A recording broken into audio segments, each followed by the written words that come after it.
अब दास इसीलिए बूढ़ा बुरा कहलाता है कि सच्चाई कहनी पड़ेगी मैंने, क्योंकि मेरे भगवान ने ड्यूटी ला दी। अब किसी ने तो सिर फुड़वाना ही पड़ेगा भाई, इस जनता को जगाने के लिए, इस भोली आत्माओं का कल्याण कराने के लिए।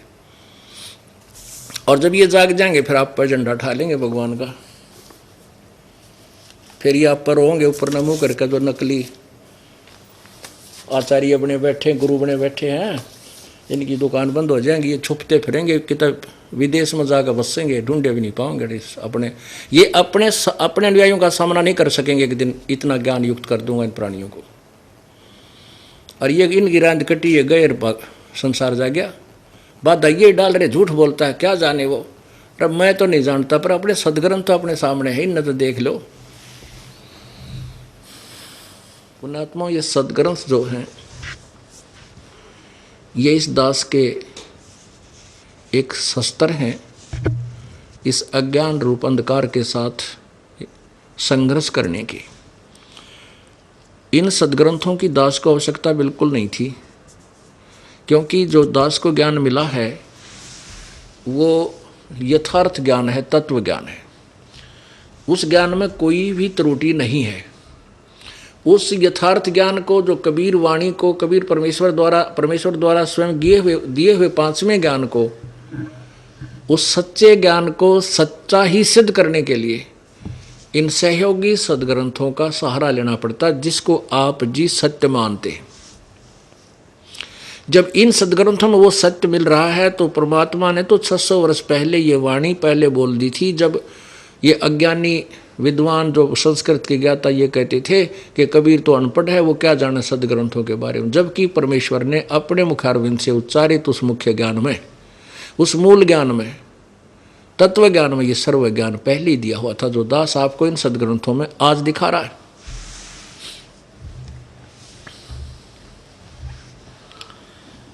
अब मेरे लिए ये इसलिए आवश्यक हो गए, जैसे दास कह दे कहीं खड़ा होकर या सत्संग में भी कि ब्रह्मा विष्णु महेश के माता पिता हैं, नासवान हैं, ये काल के बेटे हैं, तो दुनिया मेरा सिर फोड़ दे कि अच्छा बेवकूफ़ है, ये ब्रह्मा विष्णु महेश को ऐसे कहता है।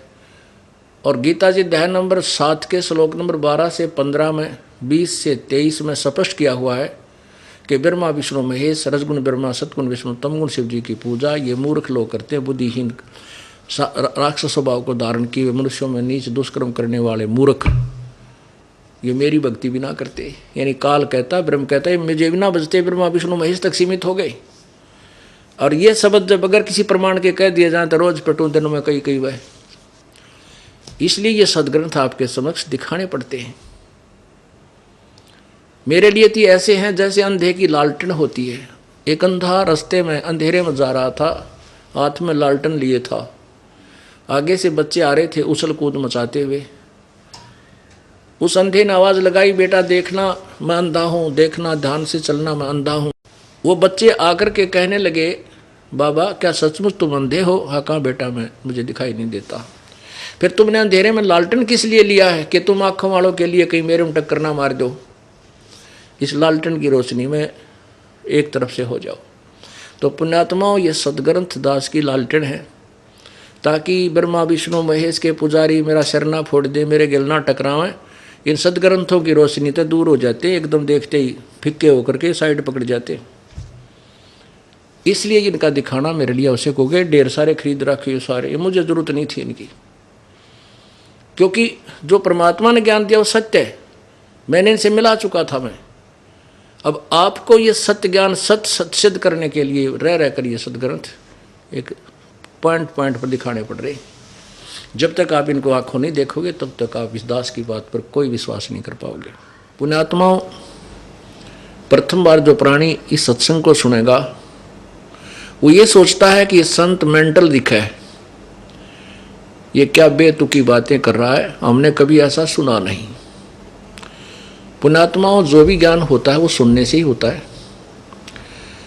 अपना जन्म पवित्र हिंदू धर्म में हुआ तो हमने हिंदू धर्म की जो लोकवेद था वो सुना, और उसको सुनते सुनते कान थक के बहरे हो गए, और हमने ब्रह्मा विष्णु महेश अजरो अमर है, सर्वशक्तिमान है, इनके कोई माता पिता नहीं, इनके ये सभी के ये सृष्टि करता है, हमारे कान पक चुके थे।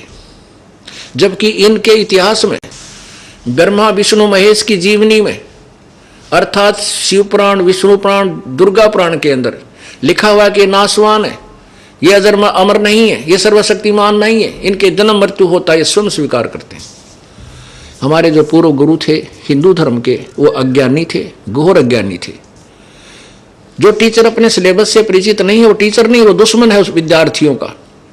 हमारा सिलेबस 18 पुराण, श्री मद्भगवत गीता और 4 पवित्र वेद, और 5वां वेद से तो आप परिचित नहीं थे, लेकिन हिंदू धर्म के जो शास्त्र माने जाते हैं वैसे तो विश्व के अंदर के सभी प्राणियों के लिए ही ये सदग्रंथ है, क्योंकि पवित्र 4 वेद, पवित्र श्रीमद् भगवत गीता, पवित्र 18 पुराण उस समय रचे गए थे, उस समय लिखे गए थे जब ना कोई धर्म था, ना हिंदू था, ना मुसलमान, सिख, ना ईसाई। फिर भी वर्तमान में ये शास्त्र हिंदुओं के नाम किए हुए हैं। फिर भी हम मानते हैं चलो हिंदुओं के नाम जो शास्त्र हैं, हिंदुओं के गुरु परिचित नहीं थे इनमें क्या लिखा है, तो टीचर ठीक नहीं थे, उन्होंने हमें मिसगाइड कर दिया। इसी कारण से पवित्र हिंदू धर्म के अंदर इतने विकार पैदा हो गए, क्योंकि जो लाभ हम भगवान से लेने के लिए चले थे वो नहीं मिले, क्योंकि ब्रह्मा विष्णु महेश केवल वर्कडन दे सकते हैं, किया हुआ कर्म ही दे सकते हैं जो आपका पूर्व जन्म का है। इसमें कोई परिवर्तन ब्रह्मा विष्णु महेश नहीं कर सकते। एक उदाहरण देता है दास कि जैसे एक भक्त ने प्रश्न किया कि क्यों नहीं कर सकते, जैसे ताम्रध्वज को, मोरध्वज के पुत्र ताम्रध्वज को भगवान श्री कृष्ण ने आरे से कटवा करके मृत्यु को प्राप्त होने के बाद जीवित कर दिया था, ये क्यों नहीं कर सकते? बहुत कुछ कर सकते। दास ने कहा सुनो, वही श्री कृष्ण जी जब उनके सगे भांजे अभिमन्यु की मृत्यु हो गई थी चक्रव्यूह में, भगवान श्री कृष्ण उसको जीवित नहीं कर सके। सुभद्रा रो रही थी, उनकी सगी बहन, श्री कृष्ण रो रहा था, 5 पांडव टक्कर मार रहे थे क्योंकि उनका कुल विनाश हो रहा। वो क्यों ना जीवित किया श्री कृष्ण भगवान ने, विष्णु जी ने? भक्त मौन हो जाता है, कहता आप ही बताइए। हाँ हम बताएंगे, क्योंकि ताम्रध्वज के श्वास शेष थे, उसका जीवन शेष था, तो बीच में जाके उसने लीला की। तीन भगवानों में इतनी पावर है कि इस मिट्टी को जोड़ तोड़कर उस वैसा ही बना सकते हैं, लेकिन ये आयु नहीं बढ़ा सकते, ना ही कम कर सकते। अभिमन्यु की आयु शेष नहीं थी, उसका प्रारब्ध इतना ही था मनुष्य का, इसलिए श्री कृष्ण उर्फ विष्णु जी उनको जीवित नहीं कर सके। मासा घटे ना तिल बधे, विद ना लिखे जो लेख, सच्चा सतगुरु मेट कर ऊपर मार एक। इसमें परिवर्तन केवल पूर्ण परमात्मा ही कर सकता है, वो कबीर भगवान है, कबीर प्रभु। अब हम अपने उसी प्रश्न पर आते हैं कि जैसे अनजान व्यक्ति ये सोचेंगे ये संत वैसे ही तुक्के मार रहा है, ऐसा कुछ नहीं, हमने कभी सुना नहीं। कोई भी ज्ञान है सुनने से होता है। अब आपने वो भी ज्ञान किसी से सुना, अनाड़ियों से, अज्ञानियों से, बगैर किसी आधार से वो गीत गाते रहे, बेतुकी कहानी सुनाते रहे, ब्रह्मा विष्णु महेश के कोई माता पिता नहीं है, और जो हमारे सदग्रंथों में मना किया वो साधनाएं हमारे से करवाते रहे, जिसका परिणाम ये हुआ कि पूरा हिंदू समाज बर्बाद हो गया। जो लाभ हम भगवान से लेने के लिए निकलते हैं, राजा भी जब थक जाता है तो भी परमात्मा की आस तकता हो, क्योंकि वो एक ऐसी परम शक्ति है जो जीव को एक्स्ट्रा ऑर्डिनरी लाभ दे सकता है।